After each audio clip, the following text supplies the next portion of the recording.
자, 오늘 세 번째 재앙인데 땅의 티끌이 이가 되는 재앙입니다. 16절, 17절 한번 보겠습니다. 여호와께서 모세에게 이르시되 아론에게 명령하기를 네 지팡이를 들어 땅에 티끌을 치라 하라. 그것이 애굽 온 땅에서 이가 되리. 그들이 그대로 행할세 아론의 지팡이를 잡고 손을 들어 땅에 티끌을 치매 애굽 온 땅의 티끌이 다 이가 되어 사람과 가축에게 오르니. 애굽의 재앙들은 그 각각의 재앙에서 주는 교훈도 있지만 전체적 구조에서 비교적으로 이해했을 때, 다시 말하여 재앙끼리 좀 비교를 해봤을 때 주시는 메시지가 있기 때문에 늘 좀 전체와 비교해서 살펴봐야 되는 수고가 필요합니다.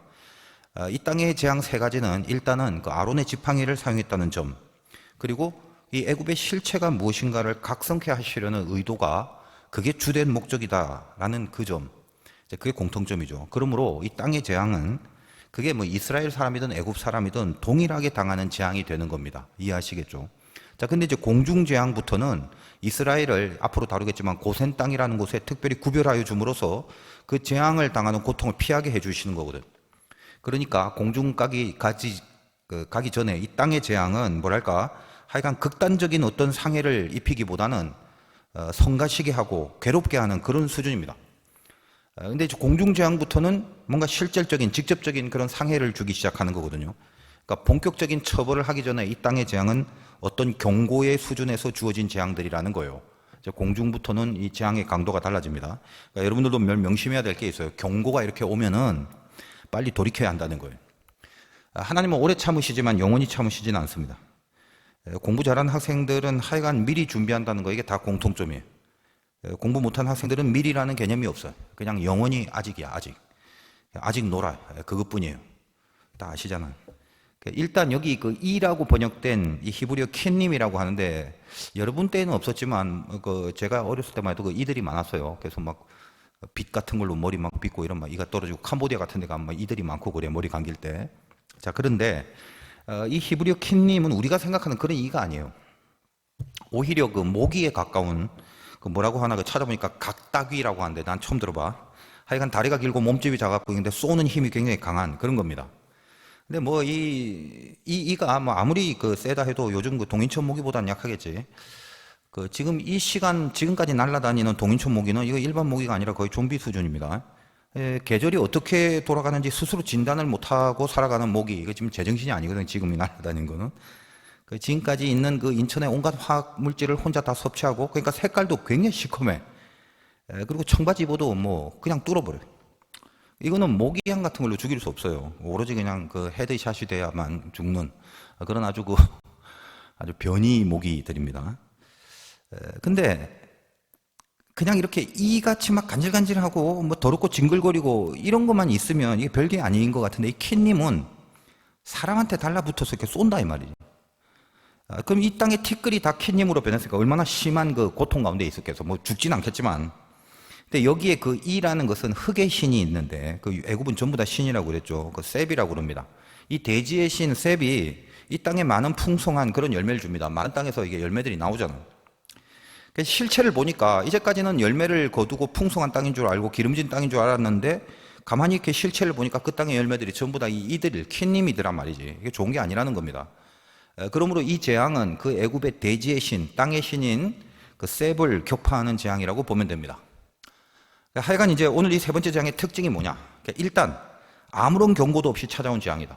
여러분, 첫 번째와 두 번째 재앙, 그러니까 물이 피로 변하는 것하고 개구리 재앙은 항상 어떻습니까? 미리 그렇게 될 거라고 바로에게 경고를 주거든. 근데 이 세 번째 이 재앙은 경고 없이 바로 내린 재앙입니다. 왜 경고가 없을까? 내용적으로 보면 둘째 재앙 때 바로가 백성들 보내겠다고 그렇게 하잖아. 약속을 하는데 개구리가 이제 물러가니까 또 이제 말을 안 듣죠. 거기에 대한 일종의 심판적 차원이라는 거예요. 근데 이제 앞으로 살펴보겠지만 마지막 6월절 재앙 말고 땅, 공중, 하늘 3개씩 총 9개의 재앙, 그 9개의 재앙의 그 각각의 마지막 번, 오늘 세 번째, 공중엔 6번째, 저 하늘엔 9번째, 3, 6, 9, 이 재앙들은 경고 없이 바로 내리는 재앙이 됩니다. 이제 나중에 살펴보면 나와요. 여기서 이제 그 유명한 369가 나왔다라는 가설이 전해지고 있는데, 여러분 그 369 게임마다 1, 2 하면 세 번째 아무 소리 없이 박수 치고, 맞냐? 4, 5 다음에 또 6 하면 또 박수 치고 그러잖아. 저희 때는 많이 했는데 여러분 모르겠네. 근데 여러분이 출애굽기를 이렇게 보면 그 369가 이렇게 생각이 나. 그 쓸데없는 농담도 한번 하면서 잘 한번 이해를 하시고 앞으로도 여러분이 이제 6번째, 9번째 가면 경고가 없어. 바로 치는 거예요, 이거는. 여러분이 살려면 이제 어떤 경고가 주어질 때가 있어요. 신앙생활 하다 보면 특히 그럼 증상이 뭐냐? 어떤 경고로 들어오냐면 대부분 이래서는 안 되는데 더 이상 이러면 안 될 것 같아. 이제 그거거든요. 그러니까 여러분이 아무리 부족하고 형편이 없어도 하나님 사랑하시는 자녀잖아. 여러분을 사랑한다고요. 그러니까 내 안에 이미 있는 성령이 말할 수 없는 탄식으로 그걸 느끼게 해주는 거예요. 근데 제일 한심한 사람이 뭐냐? 그걸 방치하는 사람이에요. 모르면 모르지만 사인이 분명히 들어오는데 에라이 모르겠다 갈 때까지 가보자. 그것처럼 어리석은 사람이 없어요. 마귀는요, 동일한 사인을 통해서 우리를 절망으로 몰아갑니다. 그러니까 사인이 오면 마귀가 이걸 어떻게 이용하냐면 나 어차피 안 돼. 지금껏 늘 그래왔잖아. 절망에 안주하게 만들어버리거든. 그러니까 같은 경고가 주어질 때 성령은 그걸 통해서 이 소망의 기회로 여기게 만들고 마귀는 절망의 기회로 만들려고 한다는 걸 명심해야 됩니다. 여러분, 절망이라는 건 마귀한테 주는 초대장이야. 놀러 오라는 거예요. 놀러 오라는 거. 문 열어놓고 기다릴 테니까 들어와서 파티하라고. 이게 절망입니다. 반면에 소망은 뭐냐면 하나님의 단어예요. 그러니까 믿음, 소망, 사랑 세 가지는 항상 있어야 된다고 하잖아. 믿음은 뭐예요? 하나님이 주신 은혜의 선물입니다. 물론 우리가 그 믿음의 선물을 받아도 정도와 수준의 차이는 분명히 있겠지만 지금 그래도 이 예배를 여기서 드리거나 뭐 온라인에서 드리고 있는 사람들은 예외 없이 일단 믿음이 있는 사람이라고 봐도 틀림없습니다. 그러니까 믿음은 뭐다? 믿음을 선물로 우리는 받았다. 선물로 받은 사람입니다. 자, 그러면 그 믿음으로 시작해서 하나님을 이 세상보다 사랑할 수 있는 경지로 나아가기 위해서, 그래서 이 믿음과 그 사랑을 연결하려면 이 연결해주는 브릿지가 반드시 필요한데 그게 뭐냐? 그게 소망이란 말입니다. 그래서 성경은 믿음, 소망, 사랑 이 세 가지가 항상 있어야 된다고 얘기를 하는 거예요. 그런데 이 세상 사람들이 말하는 소망이라는 건 엄밀히 말하면 소망이 아니라 그건 그냥 희망이라고 합니다. 희망은 뭐다? 희망은 무조건 조건에 달려있는 개념이에요. 그러니까 어떤 사람이 희망이 있으려면 희망을 가질 만한 건덕지가 조금이라도 있어야 되잖아. 그러므로 이 희망이라는 건 늘 환경적인 차원이거든요. 저는 예수 믿으면서 희망은 진작에 포기했어요. 세상의 환경 노리고 예수 믿는 거, 이건 우상신앙이라는 걸 알았기 때문이에요. 내 영혼이 은총 입어 중한재진 벗고 보니 초막이나 궁궐이나 내 주 예수 모신 곳이 그 어디나 하늘나라. 이렇게 고백돼야 되잖아요. 근데 여러분들은 아무튼 이 찬송도 알고 평생 이 찬송을 부를 거면서 주님 모시는 곳이 하늘나라. 그러니까 주님 모시는 거는 동의하는데 궁궐에 모시고 싶지 초막은 빼달라고 그러고 살거든. 그러니까 안 되는 거야. 진짜 믿음 가지고 살려면 여러분 희망을 버려야 돼요. 스스로 희망 고문 당하지 말라고요. 어차피 세상은 희망이 없어요.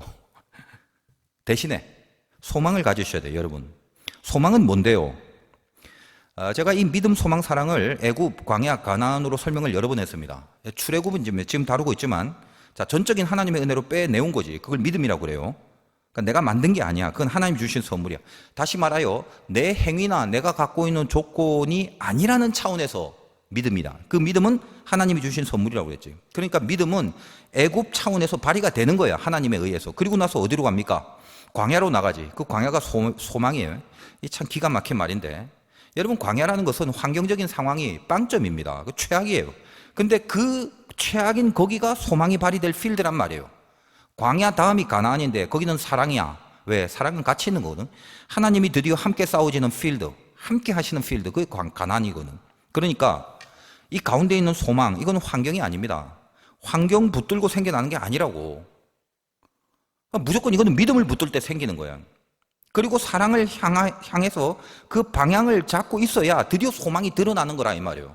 그러니까 여러분이 소망이 있냐 없냐는 어떤 환경적 조건을 봐갖고는 하나도 생기지가 않아.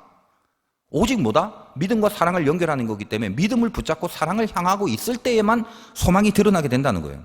여러분 살다 보면요, 나중에 인생에 필요한 게 믿음밖에 없구나, 그렇게 고백이 저절로 나올 때가 아마 있을 겁니다. 물론 이제 개종 안 하고 끝까지 믿으면, 그러면 그 고백이 진심이 되는 시기가 올 거야. 목사님, 저는 지금 그런데요, 뭐 그런 사람은 이미 좀 많이 늙었다고 보면 돼요. 그래서 그런 사람은 이미 돌을 튼 거예요. 정확하게 제대로 온 거야. 좀 늙어 보이긴 해도 하염 걱정하지 마세요. 아주 잘 온 거예요, 그런 사람들은. 다시 한번 정리해봐요. 여러분이 소망이 없으면 죽는 겁니다. 그냥 죽는 거예요. 근데 희망을 버려야 소망이 생기는 거라고. 대단한 역설이지. 어디서 이런 진리를 듣겠어. 소망은 반드시 있어야 돼. 바닥을 치더라도 소망은 있어야 돼. 숨이 넘어가는 순간에도 소망은 있어야 되는 거라고요. 소망은 환경이 아닙니다. 오로지 믿음입니다. 그러니까 믿음에만 붙들려서 시선을 하나님 사랑으로 향해 봐요. 그러면 소망은 반드시 생겨요. 그래서 믿음이 사랑으로 연결이 돼야 완성이 되는데 그 가운데 소망이 있어야 된다는 거예요. 저번에 그 베드로서 설교할 때 기억 안 나겠지만 베드로전서 3장에 무슨 말씀이 있었어요? 소망에 관한 이유를 묻는 자에게 대답할 것을 항상 예비하되. 얼마나 멋진 말이에요. 나한테 누가 소망에 관한 이유를 묻는단 말이에요. 거기에 대답할 것을 항상 예비해야 돼. 그러니까 내가 늘 소망에 붙들려 있어야 된단 말이지. 잊지 마세요. 예수 믿는 청년들의 기품, 예수 믿는 젊은이들의 기품, 그게 이 정도는 돼야 되잖아. 동일한 고난을 같이 경험하고 있는 상태가 있다고 치자고. 그러니까 세상 사람들과 같은 고민, 같은 고통을 받을 수밖에 없는 그런 환경에 처해지는 경우가 있잖아. 얼마나 많아. 여러분 회사에서, 뭐 직장에서, 캠퍼스, 학교에서 등등. 안 믿는 사람도 있고 나같이 예수 믿는 사람도 있을 거 아니야. 근데 동일한 고민과 동일한 고통을 받을 어떤 환경이 있단 말이지. 근데 또 여기서 예수 믿는 사람들은요, 연단이라는 걸 늘 받기 때문에 인생 속에 연단을 더 받는 경우가 많으니까 자기 개인의 환경은 그 다른 사람보다 더 심한 상태일 수가 더 많습니다. 그러니까 내 코가 석잔데 옆에서 세상 사람들이 물어본대잖아. 너 무슨 소망이 있냐고. 뭐 진짜 그런 질문을 한다는 게 아니라 물론 그런 질문을 할 수도 있겠지만 내가 늘 그 와중에 소망을 준비해 두고 소망의 사람으로 살기 때문에 혹시라도 난 개인적으로 얘보다 더 고난이 있어. 얘보다 더 아프고 난 개인적인 문제가 더 심해. 그런데 개인적인 고난이 더 있어서 그 질문을 해오는 그 인간보다 환경적으로는 더 힘들 수 있는데 그런데도 나는 그 사람에게 소망을 던져줄 준비가 되어 있는 사람이다. 이 말이에요. 이게 진정한 믿음의 가오지. 이게 여러분이 그게 있어야 되는 거예요. 어떻게 그게 가능하냐고? 소망은 믿음을 붙들고 하나님을 사랑하는 방향으로 분명히 바라보고 있으면 생기는 거라고 했잖아요. 근데 믿음이야 이미 하나님이 주신 거. 이미 주신 거니까 붙들면 되는 거고. 그 바라보는 거 그것도 못해? 바라보는 거는요, 못해서 못하는 게 아니라 싫어서 안 하는 거지. 마귀한테 속아서. 마귀가 주는 말이 더 땡겨갖고 죄를 쳐다보고 싶으니라고.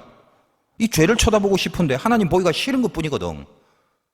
못하는 게 아니라 안 하는 거지. 근데 여러분 생각해서요. 믿음, 소망, 사랑 이 세 가지 항상 있어요. 소망 없으면 끝입니다. 정신 차려야 돼. 여러분 안에 오늘 예배 가운데 소망이 있는지 보라고 스스로. 희망은 없어도 돼. 어차피 희망은 없어. 소망이 있어야 된단 말이에요. 히브리 말로 소망이 티크바라고 합니다. 어원은 기다린다라는 카바라는 단어에서 왔는데 그 티크바의 원래 뜻이 뭐냐면 노끈이에요. 노끈. 그러니까 소망이라는 이 원래 뜻이 뭐냐? 이 티크바가 끈으로 묶는다란 말이에요. 하나님이 여러분과 이게 묶여져 있는 한 소망은 영원한 거예요.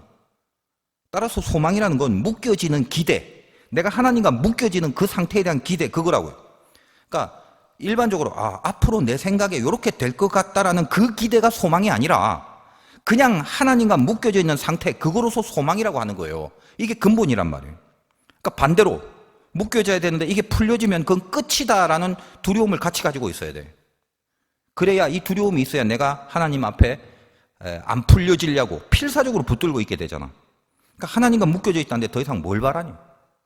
그러니까 희망이라는 것은 세상 사람들이 말하는 희망은 긍정적인 기대뿐이죠. 앞으로 잘 될 것이다. 내가 바란 대로 이렇게 될 거다라는 걸 기대하는 그거밖에 없지만 소망이라는 건 긍정과 부정을 같이 기대하고 있어요. 어떤 의미입니까? 하나님과 묶여지면 살아난다는 긍정의 기대. 이게 가득하면서 동시에 고로 하나님과 풀려지면 난 죽을 수밖에 없다는 그 부정적인 경각심이 동시에 있는 거. 이게 소망이란 말이에요. 훨씬 소망은 치열한 말이에요. 훨씬 치열하고 훨씬 실존적이고 훨씬 센 겁니다. 이 소망이. 그러니까 여러분 인생에 어떤 경고가 주어져도 그 절망만 하고 있는 사람들은 정신 차리란 말이에요. 소망 잃지 말라고. 환경 고민하고 희망 고문 당하려고 하지 말고 그 아무것도 없는 광야에서 오히려 아무것도 없기 때문에 믿음에만 붙들리는 집중력을 발휘해야 돼요. 여러분 생명이 뭐예요? 생명이란 여러분 생명이죠. 생명은 저항이라고 그랬어요. 모든 생명체가 저항력을 상실하면 그때부터 바로 죽음이에요. 여러분 코로나 백신 왜 맞아? 면역력 가지려고 하는 거죠. 면역이라는 말 다른 말로 하면 저항이에요. 이거는 백신을 맞아도 걸리는 뭐 그런 백신 도대체 무슨 백신인지 모르겠지만 그 뭐 백신 이야기 하려면 할 말이 많아질까 봐 생략하고 하여간 어떤 백신이라도 결국은 뭐다? 항체를 만드는 게 목적인데 항체가 뭐야? 저항할 수 있는 세포예요. 저항할 수 있는 세포. 오늘 여러분이 말씀들을 이렇게 여러분이 새기고 이 말씀이 들어가면 내 안에서 그 저항의 운동력이 생겨야 돼요. 이거 아니다 싶은데, 이러면 안 될 것 같은데, 그런 조짐이 슬슬 보이는데, 영적으로 막 기침나고, 영적으로 열이 나고 그러는데, 그걸 그냥 방치해 두면 이거 죽을 뿐이란 말이에요. 그러니까 내 안에 저항력이 들어오면 이거 이러면 안 돼. 내버려 둘 수 없어. 이거거든. 그 어떻게 해요? 방법이 없는데, 아무리 해도. 그 옆에 하나님이 계시는데 방법이 없단 말이, 그게 말인지 방군지, 여러분 잘 생각해 보세요. 369 되지만, 369는 경고 안 해. 바로 재앙을 때려버린 차원이라고요. 오늘 기도 중에 하나님 내 옆에 있다는 걸 분명히 안다면, 하나님 일단 내 안에 이 저항의 힘을 주시옵소서. 수없이 경고받고 있는데 이대로 지금 방치하는 한심한 인생 살아가고 있습니다. 그러니까 기도 가운데, 예배 가운데 하나님 안에서 내가 이 타크바 묶여질 수 있으려고, 이 묶여지려는 길을 쓸 수 있는 힘을, 그걸 달라고 기도할 줄 알아야 돼요. 저 악한 마귀와 죄와 세상이 나를 유린하는 그 한심한 방치를 이제는 끝내게 해달라고 간절하게 기도하기 바랍니다. 저항의 마음이 속에서 딱 생겼을 때 그때 일어나 나가면 돼. 기도는 그때까지 하는 거예요. 또 하나 생각해 볼 거는, 이 두 번째 재앙은 술사들이 속임수로 따라 했다고 그랬죠. 두 번째까지 다 따라 했잖아. 근데 오늘 이제 세 번째 재앙부터는 따라 할 수가 없습니다. 18절 19절 볼게. 자, 요술사들도 자기 요술로 그같이 행함이 이를 생기게 하였으나 못하였고 그 이가 사람과 가축에게 생겼다. 요술가가 바로에게 말하되 이는 하나님의 권능이니라 하였으나 바로의 마음이 완악하게 되어 그들의 말을 듣지 아니하. 여호와의 말씀과 같더라. 이렇게 되어 있습니다. 자, 요술사들이 세 번째 재앙부터 따라하지 못한 이유가 뭐예요? 이제 그런 것을 명백하게 아는 것이 그렇게 크게 중요한 것 같지는 않지만, 워낙에 이제 그 점에 대해서 많은 이론들이 난무하다 보니까 혹시라도 잘못 해석해서 또 오히려 이제 은혜를 떨어뜨릴 수도 있으니까 잠시 제대로 묵상을 이제 해보자면, 이 재앙, 이 모기 재앙은 처음으로 사람과 가축에 오른다고 했잖아요. 18절 마지막에 뭐라고 되어 있어요? 그 이가 사람과 가축에게 생긴지라. 처음이란 말이에요. 사람과 가축에게 오르는 게. 자, 그 앞에 두 가지 재앙은 뭡니까? 그냥 성가시게 만들어 놓을 뿐이지 직접 생명체에 영향을 끼치게 되는 건 아니었잖아. 즉 마귀는 하나님의 명령이 없이는요, 지가 스스로 직접적인 피해를 끼칠 수 없다는 것을 분명히 하는 거예요. 여러분 욥기 다룰 때 그랬죠. 하나님이 딱 허락하는 범위 내에서만, 그 안에서만 움직였지 마귀가 스스로 욥을 해치거나 이럴 수 없었다고. 자, 그러니까 요술가들이 뭐라고 그래요? 19절에 이는 하나님의 권능입니다. 이렇게 고백을 하잖아. 여기 권능이란 히브리어 에츠바라는 게 손가락이라는 뜻입니다. 그러니까 마귀가 하나님의 그 손을 대신할 수 없다는 거예요. 그리고 이제 이 부분에 대해서는, 이 내용에 대해서는 제가 구속사적인 관점에서 좀 개인적으로 받은 영감이 상당히 영적인 해석에 입각한 차원이지만 의미가 있어서 전해드리는데, 여러분 출애굽 여정을 한번 생각해 보세요. 물과 늪과 육지라는 이 땅의 영역에서 그 애굽의 군사들이 그들을 어디까지 따라올 수 있었어요? 자, 홍해 바다까지 따라왔지. 물, 그리고 바다가 갈라진 사이, 그 늪이잖아. 바다가 갈라진 사이의 땅이 곧바로 마른 땅은 아니겠잖아요. 그러니까 거기까지 애굽이 따라왔지. 그러나 완전히 저쪽으로 간 후에, 완전히 마른 땅, 광야로 딱 들어간 이후에는 바다가 덮어버리죠. 그러니까 홍해를 기준으로 저쪽과 이쪽은 통치의 영역이 완전히 달라지는 부분이에요. 그러니까 하나님의 통치를 받는 부분, 거기가 홍해를 건너온 마른 땅이 되는 거예요. 구원으로 따지자면 완전히 하나님의 백성으로 살아낼 필드, 거기가 마른 땅이거든. 마른 땅. 그러니까 마귀는 이 하나님의 구원의 영역, 거기를 침범할 수 없어요. 그래서 마른 땅에 대한 재앙은 이게 요술이 할 수 없어. 제가 영적으로 이걸 한번 해석해 본 거예요. 요술 불능이라고. 거기는 제가 여러 번 말했지만 저는 그래요. 바다가 이렇게 갈라진 사실보다는 바다가 다시 덮여진 사실에 더 큰 은혜가 돼. 무슨 말이야? 너 이제 애굽으로 다시 가지 못한다. 그 약속이잖아. 얼마나 든든한지 몰라요. 여러분 바다가 갈라진 채로 있었으면 애굽이 쫓아오기도 전에 내가 먼저 다시 애굽으로 갔을지 몰라. 인간이란 게 늘 그렇게 한심한 존재잖아요. 저 자신부터 해서. 그러니까 여러분은 하나님이 자녀로 삼아 주셨어. 그리고 이 세상의 땅은 여러분이 섬기는 게 아니야. 이 모기 이런 거, 그런 거나 믿고 살 거예요? 뭐 거기서 올라오는 열매와 풍성함, 여기에 침 흘리고 오로지 이걸 목표로 살아갈 거냐 이 말이에요. 이 세상의 땅이라는 건 섬기는 곳이 아니라 예수의 이름으로 이렇게 밟아버리는 거라고. 하나님의 나라와 통치를 받게끔 만드는 거다 이 말이에요. 우리가 하나님의 은혜를 생각할 때마다 참 주의해야 될 사항이 있습니다. 뭐냐? 이미 우리가 불림을 받았잖아요. 그러니까 불러주신 이후에 그 다음에 우리가 할 수 있는 의지라는 게 있다는 걸 알아야 돼. 무조건 하나님이 전적으로 우리에게 은혜를 줘서 불러줬으니까 그 다음에 난 뭘 하지? 아무것도 할 게 없네? 안 해도 된다더라 목사님 설교에 의하면. 이런 곤란한 거예요 이게. 그러니까 이걸 명확하게 알아야 돼. 구원관이라는 게 뭐냐? 애굽에서 벗어나는 건 우리가 할 수 없어요. 늘 말씀드리지만 우리가 자녀된 신분이라는 건 하나님께서 주신 것이지 우리가 만들어내는 것이 아니라고. 그래서 이게 얼마나 우리를 든든하게 하는지 몰라요. 하나님이 주셨기 때문에 탄탄한 거지. 하나님이 주셨기 때문에 내가 받은 신분을 내가 어찌할 수 없는 거지. 내가 포기할 수 없는 거예요. 그게 복음의 능력이거든. 얼마나 든든해. 이게 뭐가 든든하다는 거예요? 여러분 기분을 여러분이 알죠? 하루에도 12번씩 그냥 왔다 갔다 하는 거. 전부 조울증이거든, 전부. 지정신이 아니단 말이지. 그러니까 5분 전에 기분 좋았다고 5분 후에 막 때려 죽이고 싶고, 이 완전히 천방지축이에요. 그러니 내가 기분 안 내키면 아무리 내가 구원을 받아도 기분 나쁘면 에이 빠꾸 싫어 이럴 수 있는 게 인간이란 말이에요. 그런데 뭐다? 구원에 있어서 절대 하나님은 그렇게 안 한다는 거예요. 다시 빠꾸 할 수 없게 만듭니다. 아유 에라이 모르겠다 그냥 난 삐뚤어질 테야. 다시 애굽으로. 아니요, 애굽으로 못 간다니까. 여러분이 이제 이미 믿음을 가졌잖아. 그러면 믿음을 잘 가지고 살아가는 거 하고 하나님 뜻대로 이제 잘해보자라는 그런 인생의 내용하고, 내가 이거 여러 번 말씀드렸지. 아예 삐뚤어질 테야 하고 그냥 믿음을 버리는 거하고 이게 어느 것이 더 쉬울 것 같아?